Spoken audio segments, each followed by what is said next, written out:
The room felt smaller after Lily finished speaking, like the walls had moved closer in. No one rushed to fill the silence. The mediator stopped writing and looked up, her expression calm but firm. Daniel finally realized that this was no longer a conversation he could control. He shifted in his chair, his confidence slipping away piece by piece. He tried to laugh it off, saying Lily was tired and overwhelmed, that this meeting was too much for a child her age. But his voice sounded different now. It lacked the certainty it had carried just minutes earlier. The mediator asked him to stop, and reminded him that Lily's feelings were valid and needed to be respected. That was the first time I had ever heard someone say that to him so clearly. Daniel's mother leaned forward and said children don't always understand what's good for them. She said emotions shouldn't decide serious matters. The mediator looked at her and calmly explained that emotional safety is not optional, especially for a child. That sentence landed heavily in the room. I watched Daniel's face tighten. He had built his case on logic and authority, and now both were slipping away. Then the mediator said something that changed everything. She said Lily's statements would be documented as part of the official record. She said that a child expressing fear or discomfort cannot be ignored. Daniel went silent. He stared at the table, his jaw clenched, as if he was trying to swallow his anger. For the first time since I had known him, he didn't have a response ready. The mediator asked Lily one final question. She asked if Lily felt comfortable leaving with her father that day. Lily looked at me, then back at the mediator and shook her head. She didn't cry. She didn't apologize. She simply said no. That single word carried more weight than every argument that had been made before it. Daniel stood up abruptly, pushing his chair back. He said this wasn't fair, that I had turned Lily against him. I finally spoke then. I told him that Lily didn't need to be turned against anyone. She just needed to be listened to. My voice shook, but I didn't stop. I told him that I had ignored the signs for too long, and I wouldn't do it anymore.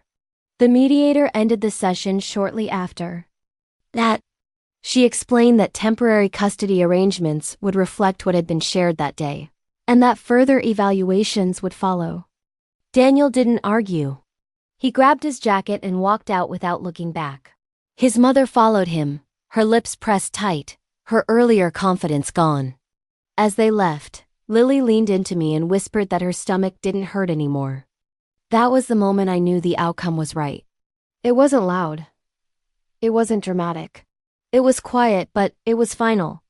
In choosing her own safety, Lily had changed the balance of power in that room, and nothing would ever go back to the way it was. The drive home was quiet, but it was a different kind of quiet than before. It wasn't heavy or tense. Lily rested, her head against the car window, watching the buildings pass by, her fingers tracing small circles on the glass. Halfway home, she fell asleep, something she hadn't done in weeks. I realized then how much energy she must have been using just to hold herself together. Seeing her finally relax made my chest ache in a way that felt both painful and healing. The days that followed were calmer. There were no sudden questions about schedules, no tense phone calls that left me shaking afterward. The temporary arrangement gave Lily space to breathe, and little by little, I saw pieces of her come back. She started singing again while brushing her teeth. She laughed loudly at silly things.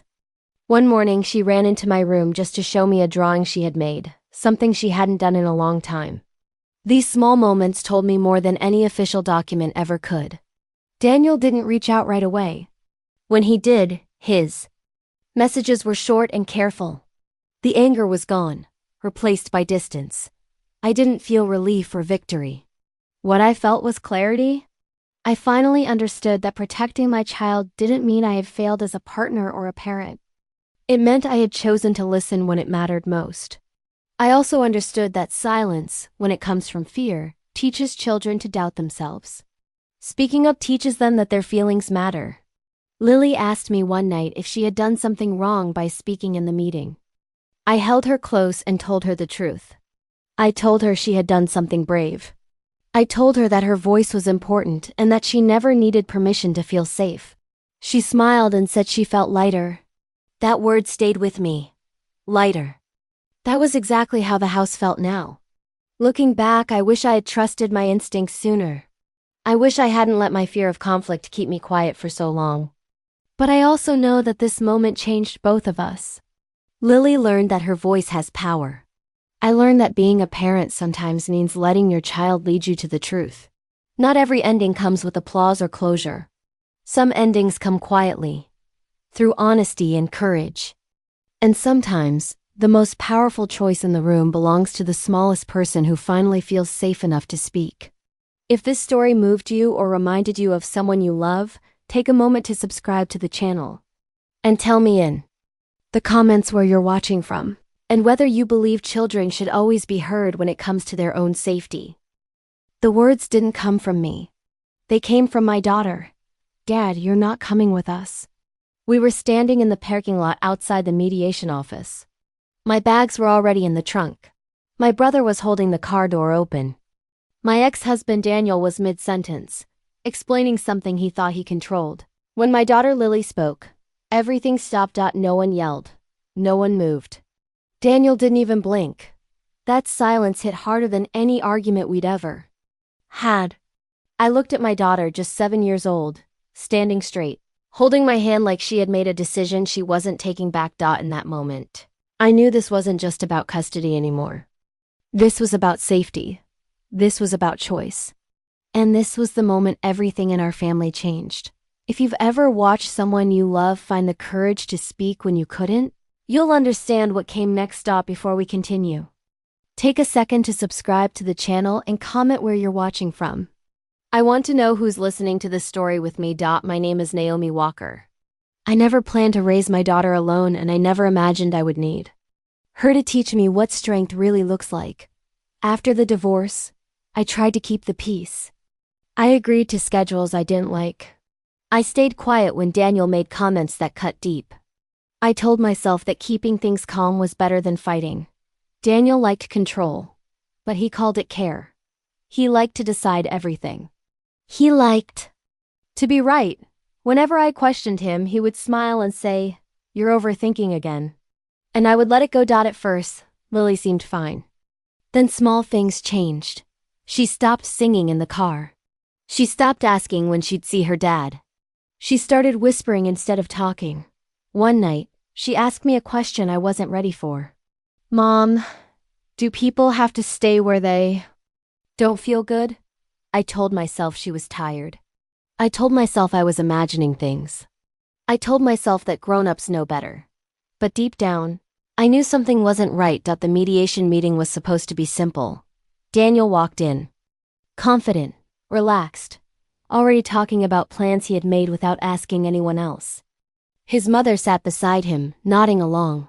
Lily sat next to me, quiet, her feet not touching the floor. I didn't know then that this meeting wouldn't end with paperwork or arguments. It would end with a child choosing where she felt safe. The real tension didn't start in the mediation room. It started weeks before, in small moments that were easy to ignore if you wanted to believe everything was fine. Lily began coming home quieter than usual. She used to talk nonstop about school, about drawings she made, about silly jokes she heard. After spending time with her father, she would sit in the back seat and stare out the window. When I asked how her weekend was, she would say, "It was okay," and nothing more. At first, I told myself she was just growing up. Kids change. That's what people say, but this felt different. This felt heavy. One night, while I was brushing her hair before bed, she flinched when I tugged a knot by accident. She didn't cry, but her body stiffened. I apologized right away, and she relaxed again. But the moment stayed with me. Lily had never been afraid of small things before. A few days later, she spilled water at the table and immediately started saying sorry over and over, her voice shaking like she was waiting for something bad to happen. I told her it was just water, that it didn't matter. She looked up at me, like she didn't believe me. When I brought this up to Daniel, he brushed it off. He said I was being dramatic. He said kids need rules and discipline, not constant comfort. He said Lily was too sensitive and that I encouraged it by always taking her side. His words felt familiar, like old wounds reopening. During our marriage, he had always dismissed my feelings the same way. If something hurt me, it was because I took it the wrong way. If I pushed back, I was the problem. His mother made it worse. She told me Lily needed structure and firmness. She said I was raising her to be weak. When I tried to explain that Lily was scared, that she seemed anxious, she laughed softly and said, "Children mirror their mothers." That sentence stayed with me. It made me question myself. I wondered if I was projecting my own fear onto my daughter. I wondered if speaking up would only make things harder for Lily. Then Lily asked me a question that took the air out of my chest. We were lying in bed one night, the lights off, when she whispered, "Mom, is it bad to not like being somewhere?" I asked her what she meant, trying to keep my voice calm. She said, "Sometimes my stomach hurts when I'm there." She didn't say her father's name. She didn't have to. I asked her if anyone was hurting her. She shook her head quickly and said, "No, I just don't feel good." That was all she would say. After that, I watched her more closely. I noticed how she would tense up when Daniel's name appeared on my phone. I noticed how she would ask what time she had to leave, not with excitement, but with worry.